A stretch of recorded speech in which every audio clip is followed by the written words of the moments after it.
1, 2, 3.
Welcome at the Media Center, Ukraine. I am Olga Temanova.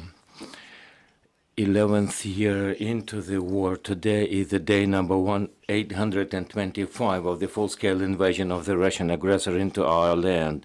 Unfortunately, during this full-scale invasion, we are aware that almost 20% of our territories have been affected by the hostilities. Thousands of the Ukrainians have been deported. Part of them are still taken captive. Their housing has been looted or destroyed. Currently, we are facing a situation when the occupied territories have been heavily mined. Today, you have been invited to talk about the major challenges of the deoccupied territories. We'll be talking about civilian hostages, war crime investigations, destroyed housing, and destroyed infrastructure. Today, we are joined by different speakers, both government and non-governmental organizations, including international representatives. We have been joined by Maria Mezentseva, head of the Parliamentary Delegation of the Ukrainian Parliament at the PACE. Iryna Korobko is the spokesperson for the European Union Advisory Mission. Oleksandr Tolokonnikov is joining us online. He is the head of the Department of Internal and Information Policy at the Kherson Regional Military Administration. Here with us is Khrystyna Shkudor, where our People Campaign Advocacy Manager at the PR Army NGO. Oleksandr Ramantsova is the acting Executive Director of the Center for Civil Liberties. Ms. Khrypun is the co-founder of the NGO Civilians in Captivity. Welcome, everybody. Maria, I hope you are hearing and seeing us. Well, welcome, dear. I thought I would say ladies, but gentlemen and ladies. I am pleased that this balance has been balanced. I greet you through the hero city of Kharkiv because of the very sad circumstances. I have been joining you online, but I have updated information that I have brought back from the sitting at Vilnius, and I would like to share with you new priorities that have been singled out for its activities for the next 6 months by the Parliamentary Assembly. To remind you, this organization comprises 46 countries. It was for 2 days that the Council had been working on the agenda for the upcoming summer agenda. When we talk about the reconstruction of Ukraine and justice and war crimes in general, of course, we believe it to be a very important thing for the international tribunals to be set up, but the most serious investigations are having to do with different crimes, including missing persons and missing civilians.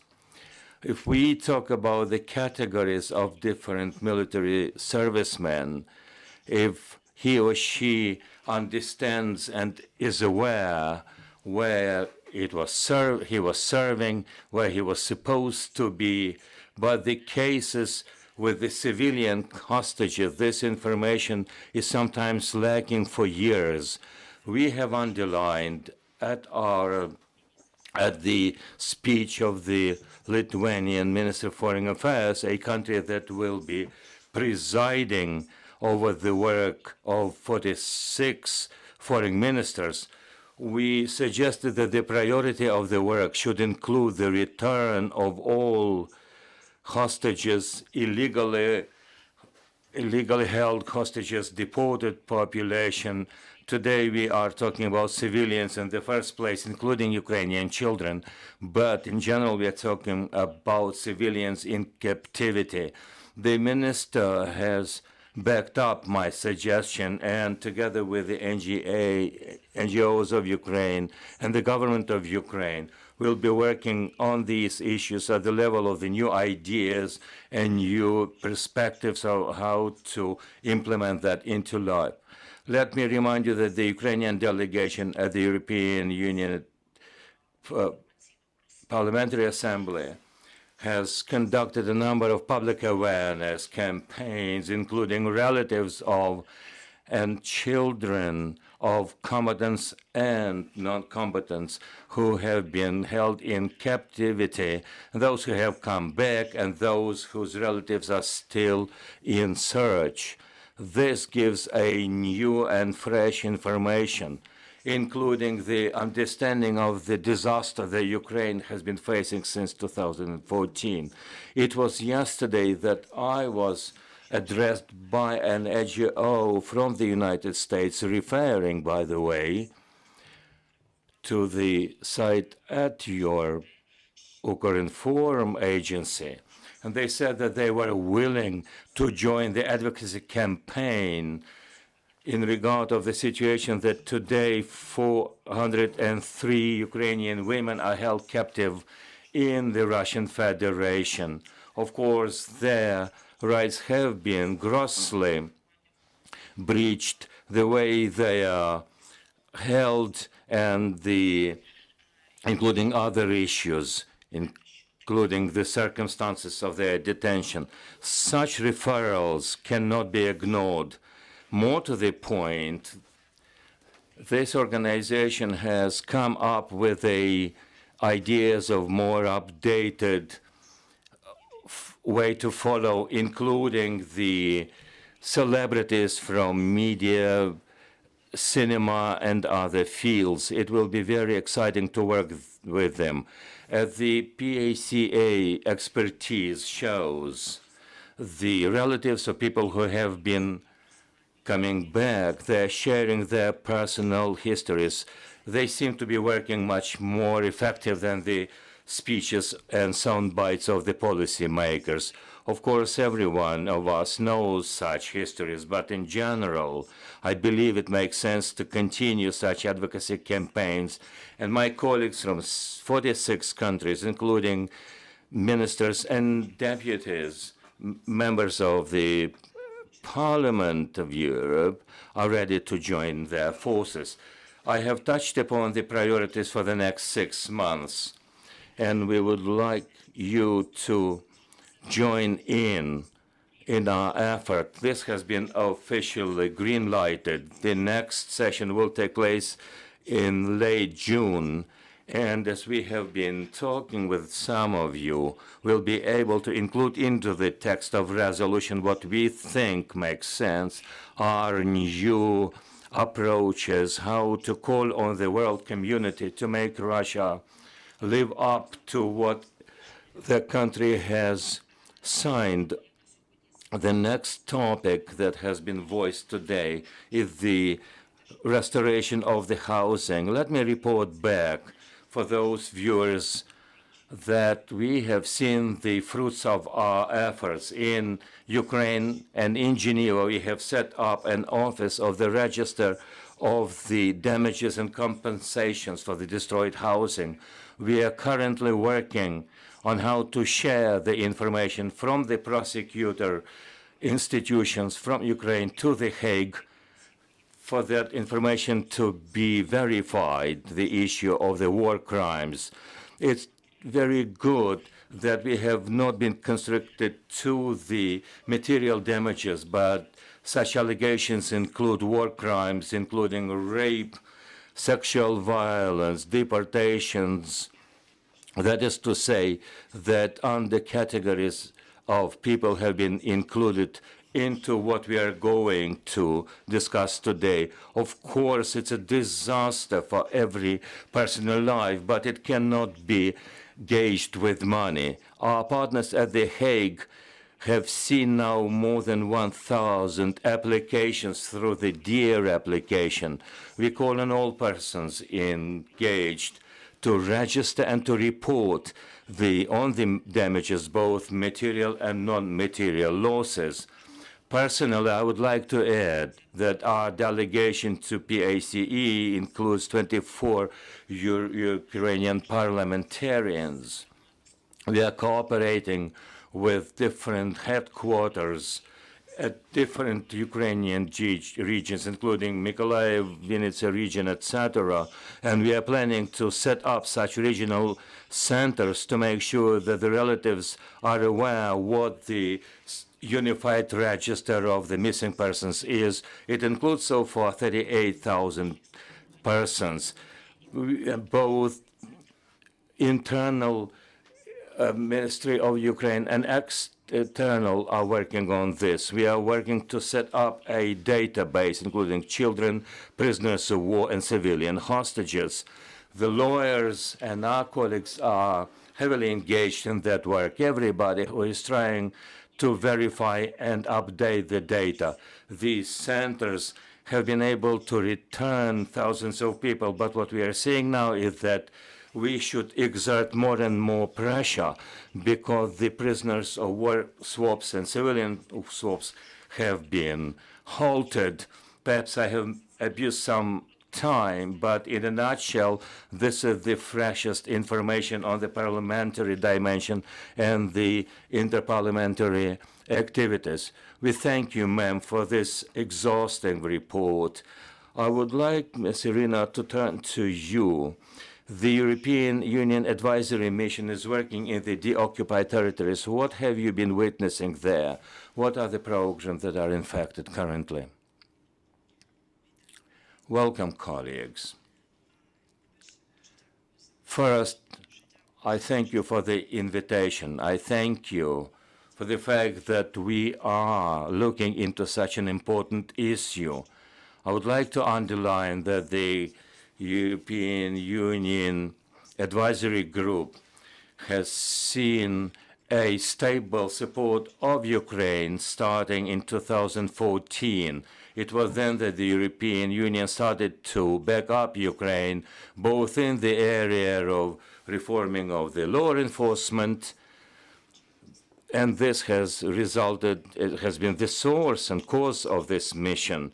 Starting in 2022, the mandate has been updated and widened to make sure that we support the government bodies of Ukraine, including the Ministry of the Interior, National Police, Prosecutor's Office, and Security Service. Our mission currently is devoting a lot of work in the cooperation with our partners in the area of investigating and documenting the international crimes. We are working in the deoccupied territories. It is worthwhile reminding that we are not a humanitarian mission. We don't support mainly civilians, but when we work in the deoccupied territories, this is where we support the local governments at the areas where Ukrainian government bodies are coming back, and in the areas where we set up the dialogue between the government and the communities. This seems to be very important, that at the occupied territory, the community believes the law enforcement bodies to make sure that the normality comes back, development is taking place, and shall I say, an attempt has been made to live out and live up to the tragedy that the Russian war has brought here. Let me inform you that the mandate has been renewed in the mid-May. The Council of the European Union on the 14th of May has green-lighted a decision on the continuation of the mission with the priorities in investigating international war crimes, including war crimes per se. War crimes, of course, is one of the 4 kinds of international crimes that we are dealing with and qualifying under the Rome statutes. We are working with all kinds of international crimes. Of course, the occupied territories are in our focus, where we work both in these territories and in the adjacent territories. It is important to work not only in the territory that were occupied, but we also support the territories that have not been occupied but are living next door to such territories. Main challenges of our mission today is to share expertise with our law enforcement partners regarding the proper documentation for the perpetrators to be brought to justice at different international jurisdictions and courts. Our colleagues have a very serious background in the area of the so-called community policy, working in the local communities. We are very actively working with the law enforcement to set up a civil dialogue. Our experts also provide trainings and workshops on the psychological rehabilitation of both law enforcement officers who are under a tremendous stress when they gather the remains of their colleagues and those of the civilians. These people are at the verge of psychological burnout. It's very important for them to be rehabilitated, to put together their human resources to work for the good of Ukraine. That is to say, European Union is with Ukraine, stands with it. We are one of the tools to support Ukraine, and hopefully that very soon we'll be working on the restoration of Ukraine after the deoccupation of all territories. So, Oleksandr, I would like to turn to you. You are a person that understands so deeply and with first-hand experience, because you're still there in the field. Let us talk about the situation in the Kherson region. What's going on as far as the reconstruction and restoration is concerned? We believe that one of the priorities is to get people back to the deoccupied territories. How does that sound to you? Is it now a pressing issue, the return of the people? Are there places for the people to come back indeed? Welcome, dear colleagues. I would like to begin with the statement that I've been here since day one of the deoccupation, which took place starting 11th of November last year. Our plans were very ambitious and rosy. And we were also thinking about the left bank of the Dnieper River. It has not come to fruition, but we also know that we will see the day when all the territories will come back to Ukraine, will take back all the occupied territories, and people will be coming back, not only from the occupied territories, but from abroad as well. But we have what we have. Very sadly, in our region, more than 2/3 of our region, including the right-hand bank of the Dnieper River, are under constant shelling of different sorts of mortars and drones and multi-launch rocket system. The other part is relatively peaceful, including different settlements, but this is only part of the territory that have been deoccupied. This is why we can talk and look into how that housing will be restored. It is very difficult to say now about the reconstruction per se. When people heard in spring the call to come back, of course they were willing to see their households, to restore your houses and plant the seeds of new harvest. We wanted to make sure that these settlements were secure. In the right-hand side of the Dnieper, we have about 7% of people remaining there, mainly people of the older generation, people who are not willing to leave their households under any circumstances, so that we are bound to ensure their security. They have the points of resistance where we provide all the necessary assistance that we can afford, including charges of the telephones and providing different kinds of consultations. Of course, electricity is not available there because those territories are under constant pummeling, and about 40 settlements are void of electricity provision. There is a major problem, of course. In general, we have renewed about in 128 settlements they don't have any electricity available. And indeed, when we talk about the restoration, we are doing what we can in what is relatively secure settlements. We saw the program called Shoulder to Shoulder, and we were rebuilding 24 settlements to begin with, a number that grew up to 101 settlements in the right-hand side of the bank of the Dnieper River. Hopefully, we will see that program up and running. About 35,000 families have received a financial assistance amount to more than 1 billion hryvnias as a set-off for their damaged housing. As far as the left-hand bank of the Dnieper is concerned, people are still held hostages there.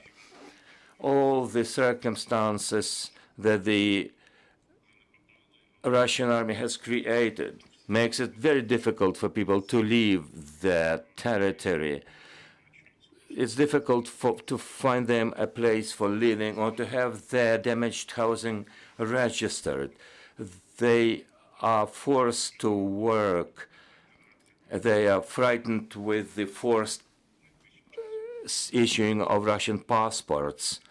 They are getting ready for new steps, and the foods are 3 times as expensive as they are in the Ukrainian, the occupied territories. Medicines are very expensive as well, and they're either poor quality, and the medical service is not efficient because all the medical personnel have left, and there is no one to provide medical service, either of the first aid or second aid.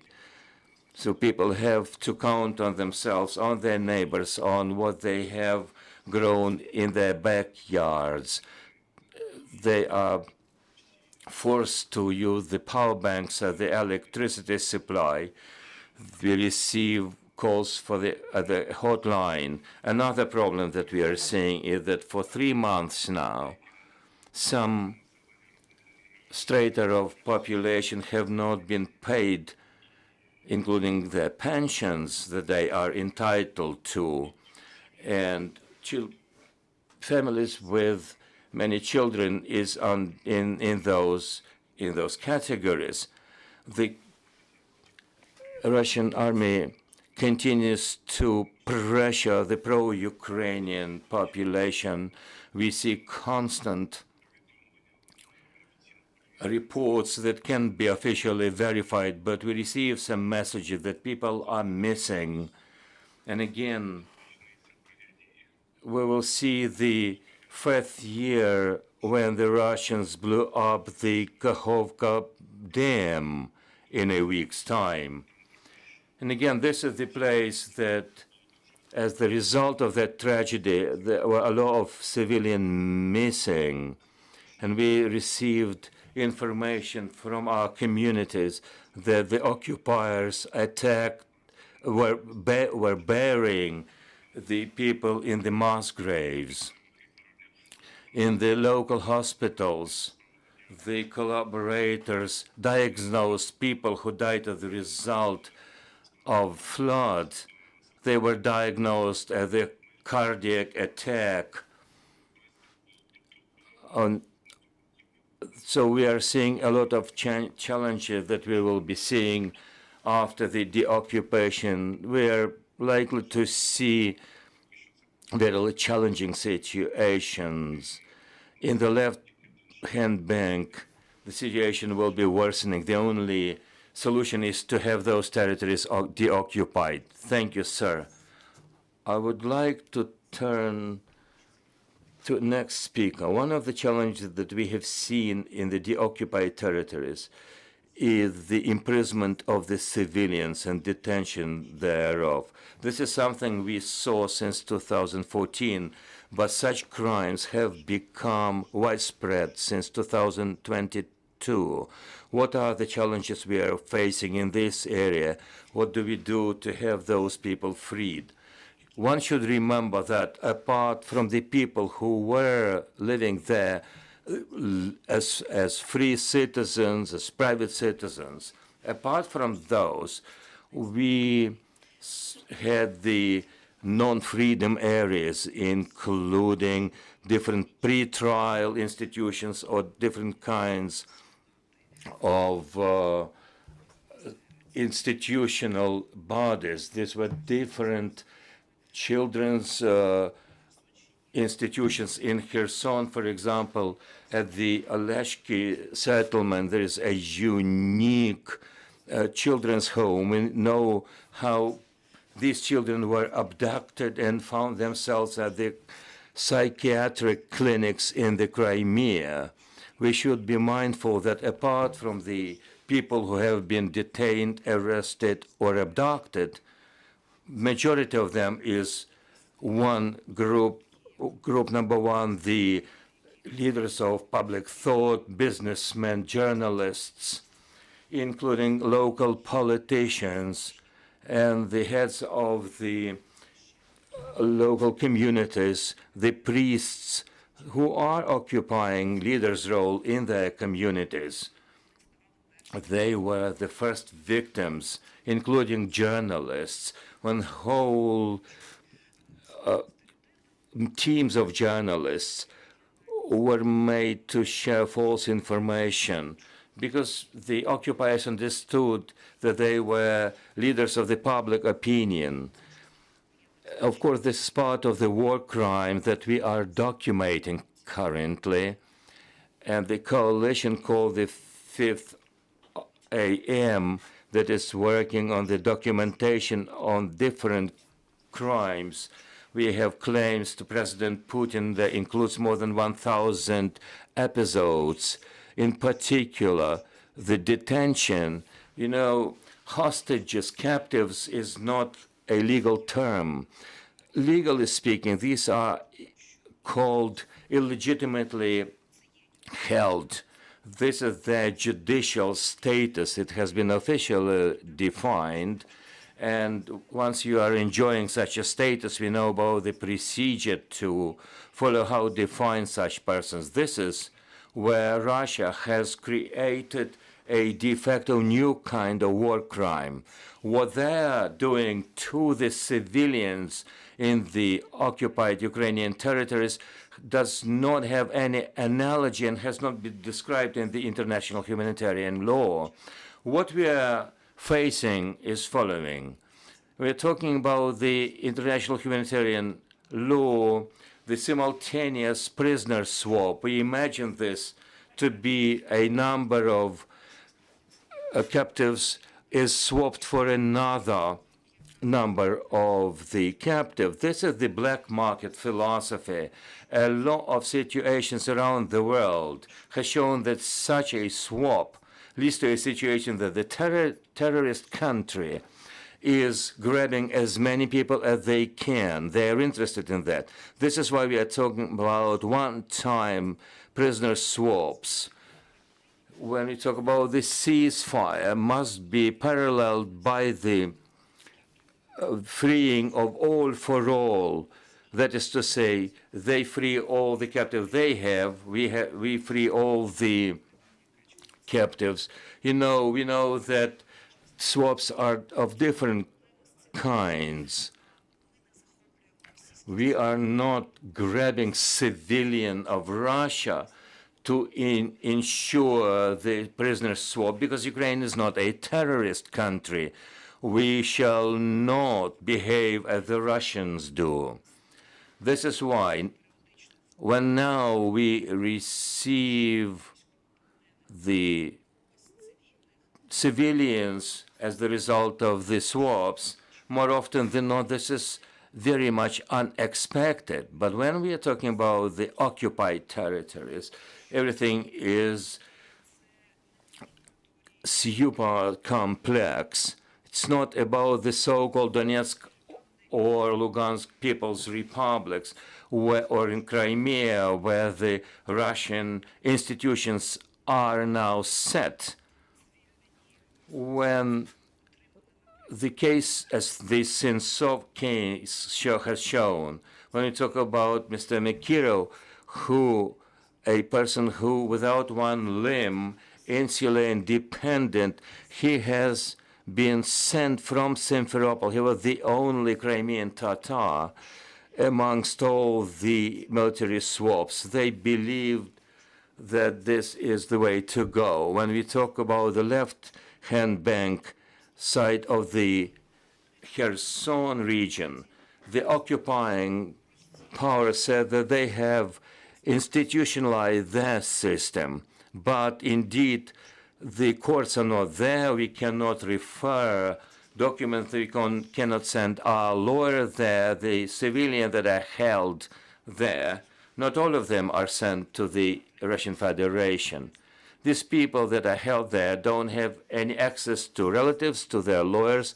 No investigation is taking place. They have not been informed of any charges. That is to say, they are held illegally. The situation is uber complex.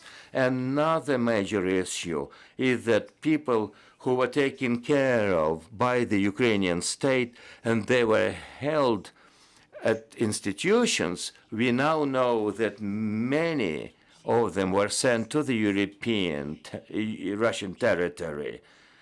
And in the future, it is likely that we will have to search for them. When we talk about the Ukrainian civilian imprisoned persons, it is important for their relatives to call to the coordination headquarters on the treatment of war prisoners. We will be assisting in all the registration procedures and so on, because there is a series of demands, including the demands of the International Red Cross. It is very important for us to understand how important it is. Unfortunately, Ukraine does not have an access to those territories. To make sure that Ukraine as a state understands that there is a missing person, it is only through their relatives who cannot contact their loved ones. We know that a person is missing. We have now 1,000 calls at the center of the civil liberties. This is the number that we are know, and we are sure about that number. But the 20,000, and we believe there are about 60,000 Ukrainians that are captive of one or another kind in the occupied territories, or those that have been sent to the Russian Federation. But because they don't reply to our calls, and sometimes 1 out of 10 will be responded to. This is the internal information that we are receiving from the relatives, that they have lost contacts with their relatives or their close ones. This is how we know that people must be searched for. I beg you, please turn to us. We will help you in all these processes, and it'll be easier for Ukraine to understand for whom we shall fight on the political and diplomatic fronts, because freeing means to get rid of the Russian occupier, which means the fight for those who have been deported into the Russian Federation or into Belarus, where we are also finding our captives. The other option is political pressure, diplomacy, to create a third country capable of participating in such negotiations. This is a major work that both government of Ukraine and NGOs of Ukraine are doing. Khrystyna, I would like to turn to you. Another heinous crime that we have seen since 2022 is the deportation of the Ukrainian citizens. We are likely to remember that we will mark the 20th anniversary of the deportation of the whole people of Crimean Tatars. We thought it was impossible for such a history to repeat itself. The occupiers think otherwise. What are the challenges here, and what are we doing in terms of returning such people? Well, my colleague has set off talk about people that are called partly deported. What is deportation? It means that against your will, you have been taken to another place. Part of the deported people are civilian hostages. According to the UN data, 2.8 million Ukrainians have been deported to the Russian Federation. But you will know what Russia is. An exact number will not be available.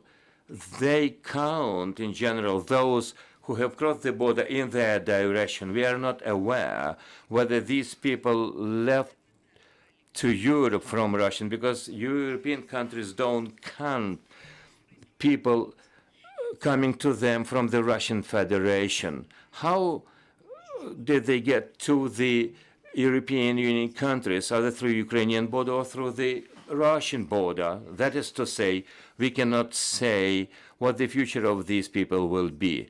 We are well aware that the Russian Federation does not provide any data. Another point I would like to focus on is the deportation of children.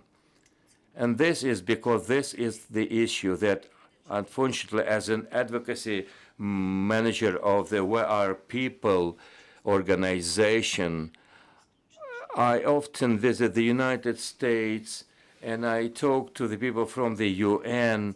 Last time that I talked to the Ukrainian children coming back from the deportation. I understand that international community understands this problem very narrowly. To show and share with you one's history, it's a heartbreaking story because it concerns children. In my personal view, it's a heinous story. Yuliia is 11 years old. He comes from Mariupol at the beginning of war. He was a living kid living in Mariupol. As the war broke out and their house was bombarded, they tried to hide with their neighbors. While on their way, a rocket came in. He was wounded in his landing. His mother was wounded in the head. And they came to their friends. And his mother died in his arms, lying on the bed. That is to say, this 9-year-old didn't understand that his mother was dead until the neighbor came and tested her pulse. And he said, your mom is dead. And then as he is missing the upper part of his leg, he was deported by the Russian army into Donetsk. There he was told that he would go to live in the Russian Federation and he will be adopted there in hospital.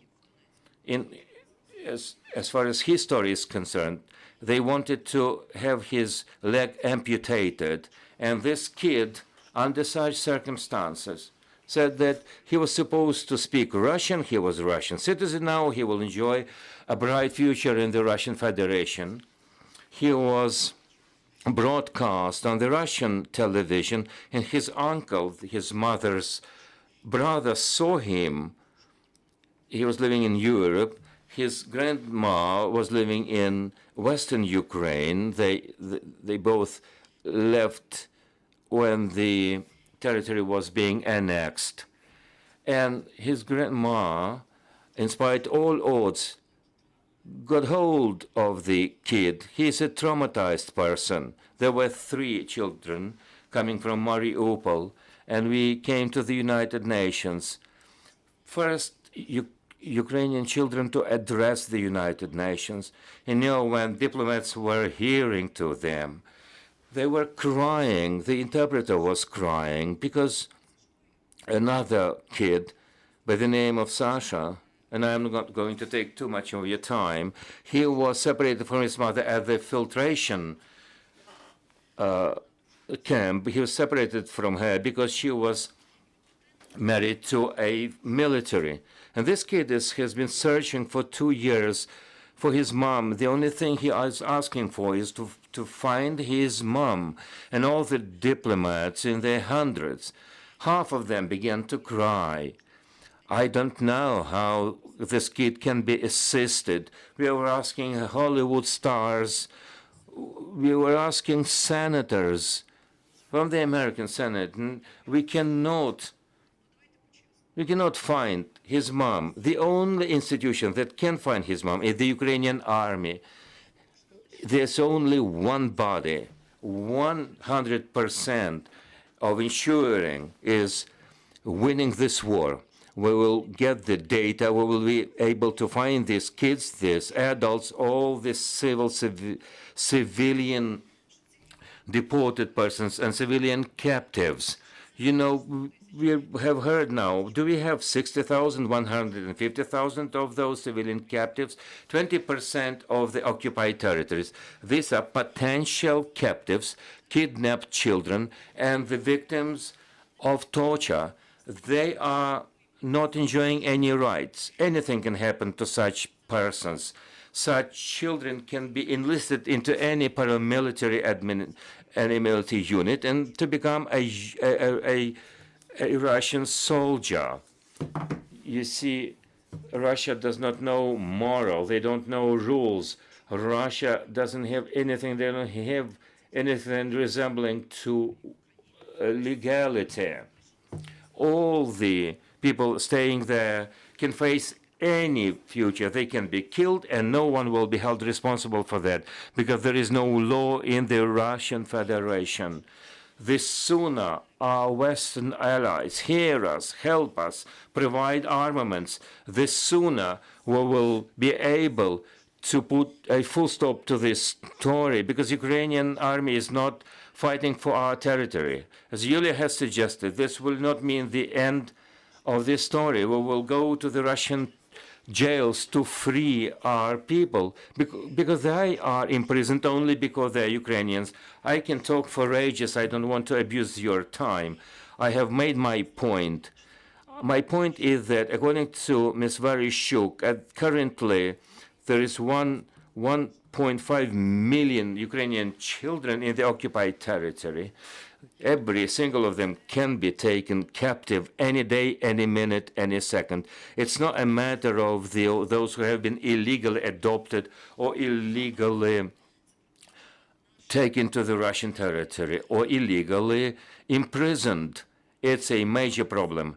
Until this story has been put to an end, until we destroy the Russian army in the combat, this story for the Ukrainian children will be going on. Ukrainian families will rejoin our army, will come back, and the civilian captives, all the Ukrainians, will be enjoying a happy life under the peaceful heavens, enjoying peace.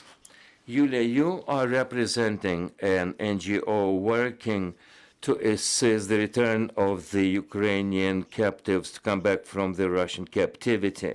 Let us draw a line under our talk here. What are the mechanisms that will allow us to return the prisoners of war from Russia?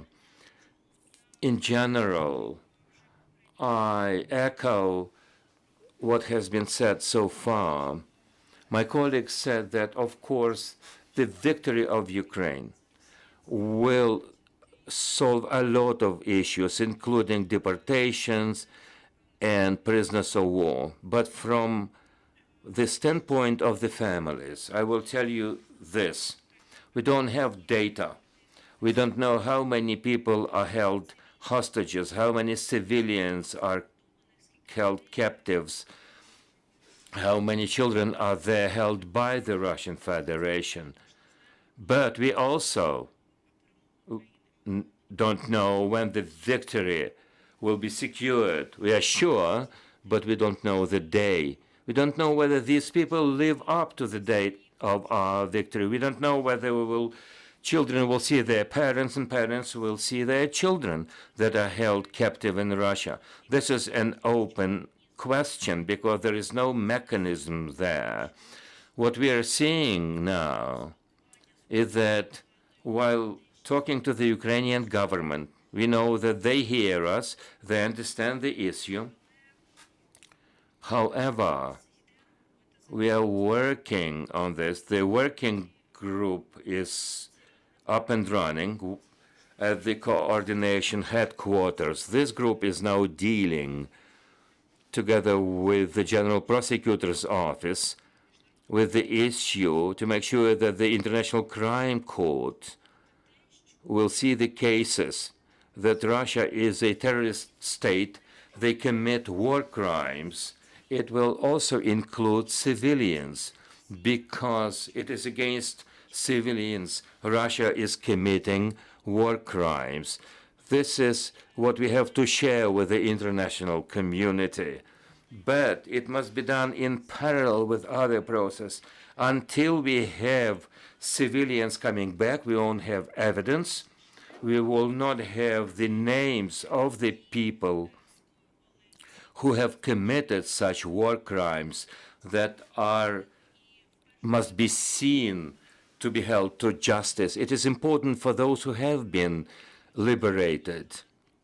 And because they have been degraded there psychologically, I'm leaving behind this equation the physical torture. They have been psychologically tortured. They cannot defend themselves. It is important for them that perpetrators are held to justice in one way or another, even if some years pass by. Such responsibility must be effected. These are the processes that must be going in parallel. The returns, the setup of the mechanisms. Of course, Ukraine is waiting for the help of the international partners. These are the partners and the states that can exert pressure upon Russia. It's important for us as families and for the NGOs to prove these cases and to share such information. There is an understanding problem here because even the Ukrainian society is not fully aware of the challenges. We are facing the issues when the Ukrainian society don't understand who civilian captives are, because that they're equal to the prisoners of war. We are fighting now to make people understand that prisoners of war are treated as equal to the civil captives, because when they are held in Russia, they are equal in their condition that they're suffering from. The Ukrainian society, unfortunately, doesn't seem to understand who the civilian captives are, why they are held in captivity. This is one of our challenges, to bring this to the Ukrainian awareness. This is important for the issue to be resolved both within the Ukrainian territory and beyond at the international platforms.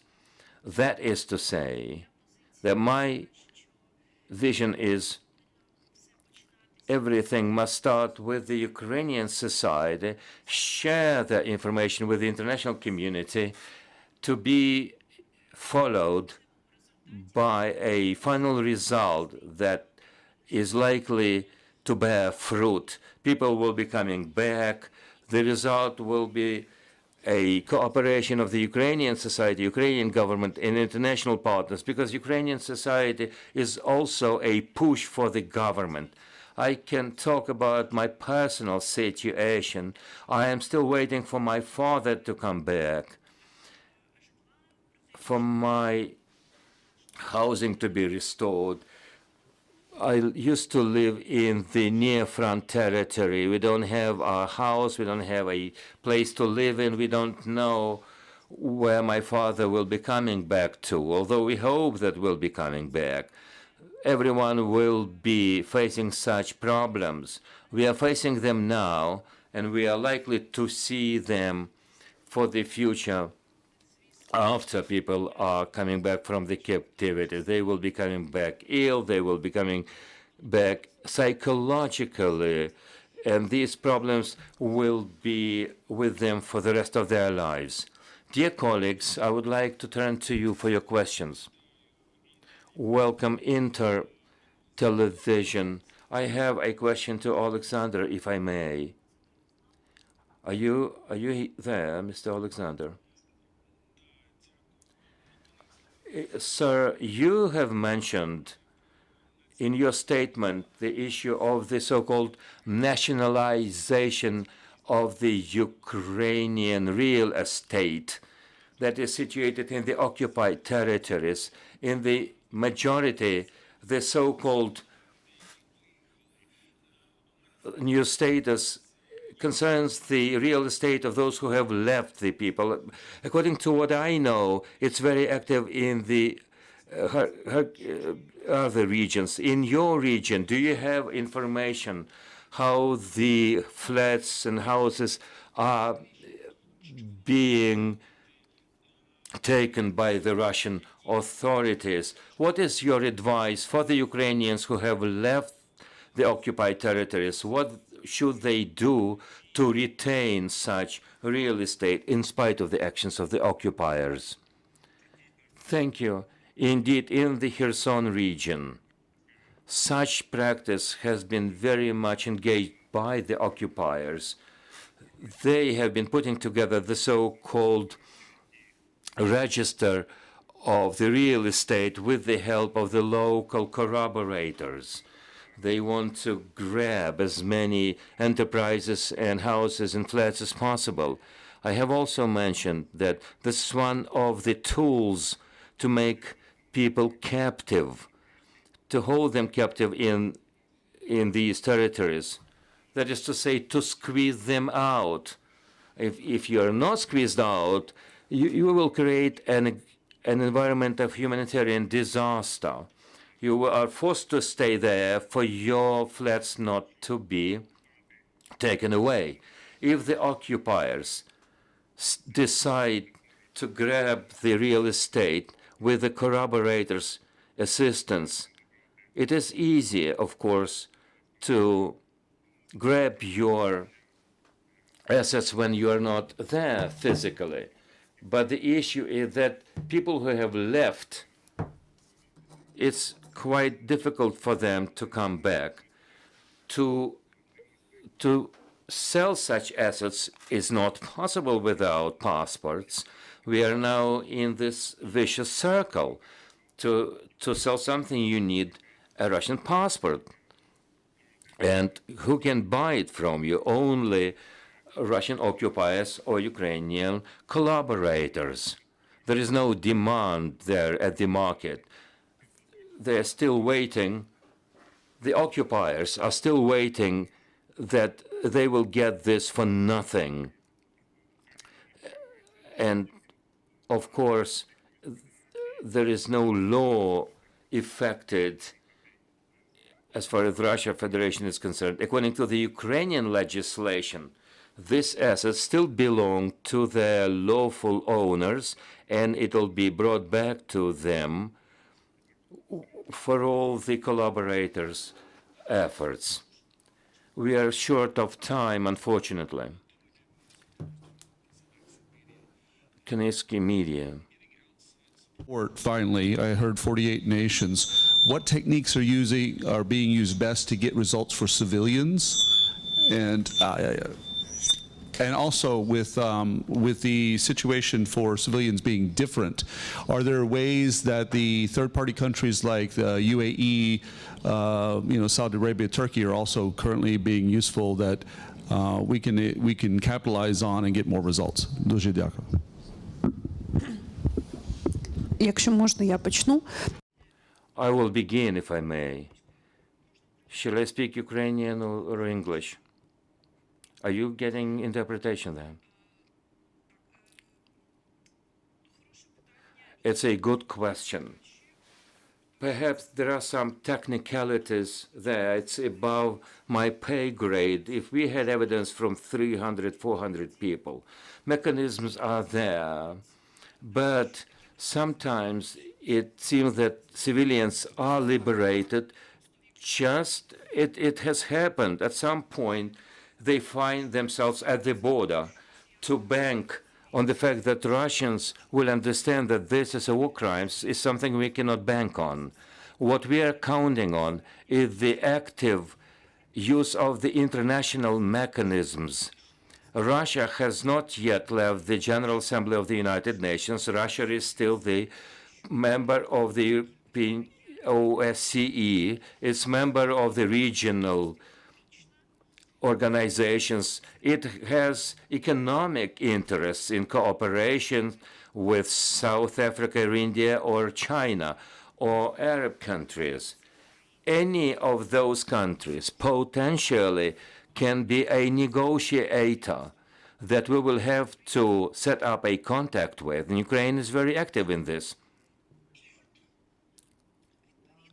Accordingly, our challenge is to get interested, our international partners, in putting this issue as a priority of their talks with the Russian Federation. I echo what my colleagues have said. It is only possible when we raise the validity of such an issue. Thank you. You have a short remark. We are bound to wrap up this press conference. Friends, thank you very much for your interest in this important issue. I would like to thank the panelists for the important talk. I thank you, first of all, for your important work. We appreciate. Oh, yes, I have seen the hand raised. This is mega important. That has been raised, the journey. Я хочу зараз наголосити, друзі, у нас є.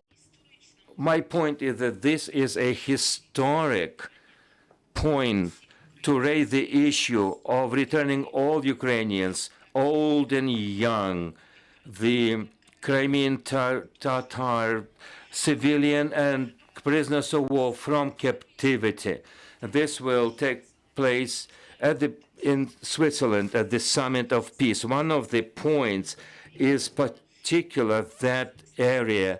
I agree with Oleksandr. We mentioned a couple of countries, but there may be some extravagant positions from the Middle East to the Latin America countries and Africa, etc. This is very important that this summit has seen the countries. There are 70 plus countries have reaffirmed that they will be participating, that these countries commit to effectively and officially affirm their commitment to deal with these issues. We have European Parliament, members of Parliament ready to go to Russia, but we are sanctioned in Russia. They will be detained or killed over there. Even under the protection of the laissez-passer, they cannot legitimately go to Russia with the safety in mind. I thank every person who are contributing to these problems and the solution thereof. Yes, indeed, we hope that this summit will come to fruition. Thank you, everybody. Media Center is working towards our victory. Glory to Ukraine.